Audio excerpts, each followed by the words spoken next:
এখানে রাস্তার জায়গা দখল করে দেখেন ভারী ভারী ট্রাকগুলো দিয়ে এখানে বন্ধ করে রাখা হয়েছে। দেখেন কতটা অসুস্থ বিবেক আমাদের।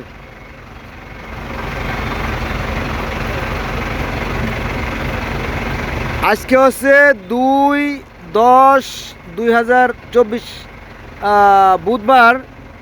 সারাদিনই প্রায় বৃষ্টি নামলো, রাস্তা ফাঁকা থাকার কথা, কিন্তু অত্যন্ত পরিতাপের বিষয় রাস্তায় কিন্তু ফাঁকা নাই।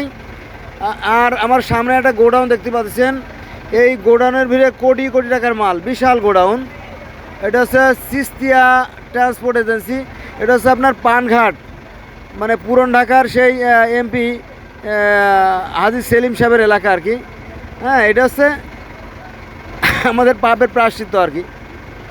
কারণ পাশেই বুড়িগঙ্গা নদী, এখানে পানি জমে থাকার কোনো যুক্তিকতা নাই।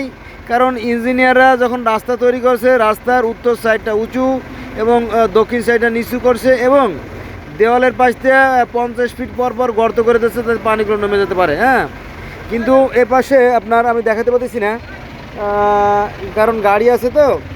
এই ছিদ্র দিয়ে দেখতে পারেন, এই ছিদ্র দিয়ে দেখা যায় যে দেওয়াল, ছিদ্র দিয়ে যে দেওয়ালটা দেখা যাচ্ছে, এই দেওয়ালের পাশেই একটা চ্যানেল বা ক্যানেল বা ড্রেন আছে।